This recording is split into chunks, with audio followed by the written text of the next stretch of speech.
Hello guys, do you know if you buy a house here in Europe does not make you a landlord? You are only a landlord technically and not practically, which I will explain to you. Now, if you bought a house here in Europe and you went to your bank to collect mortgage, to collect money to buy that house, let's say the house is 100,000 and the bank gave you that 100,000 to buy that house, and you begin to pay, let's say you've paid up to about 10,000, which happens to be 10%. In that instance, you become a landlord of the percentage that you have paid.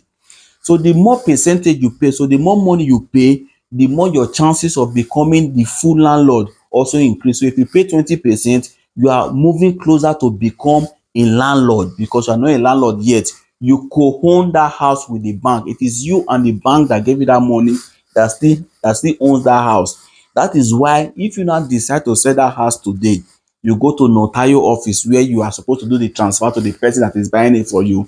Immediately they put your information and the particulars of the house, it will show that there is still mortgage in that house. So the notary will tell you that you cannot sell it unless you go and inform the co-owner, the person you own it with, which is the bank. So the bank must be notified. So the bank will also bring a representative, so they will do their own calculation and say, oh, yes, you are still owing us money.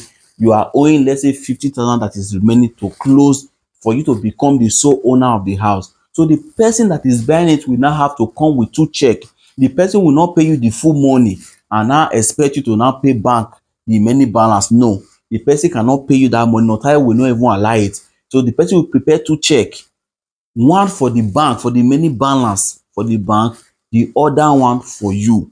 So I'm doing this to bring an understanding for those of you that are buying houses now. I don't buy house, I don't buy house. Congratulations, but you should also know that that house is not fully yours until you finish the completion, until you finish the payment of that house. So you co-own the house with the bank that gave you the money to buy that house. I'm bringing this understanding to you so that you will try your possible best to see how you can actually pay your mortgage regularly, because that is the only way that house can become yours. So for those of you that also have the intention of buying house, when you hear that some of us say, we buy house, don't also feel bad. That house not be our own yet, so we are still paying. It all actually becomes our own when we now eventually finish paying for that house. So please, I encourage those of you that are still paying mortgage, may God give you the grace to continue paying. And those of you that are still aspiring to own a house too, you should have this understanding so that I will have this clarity. Thank you.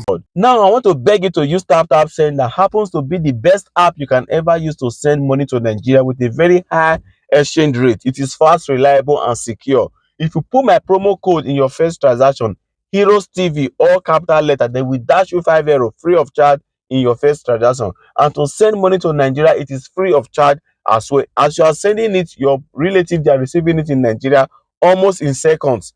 Please go and get TapTap Send from Apple Store, Play Store, or from the link in this particular video comment section. Thank you.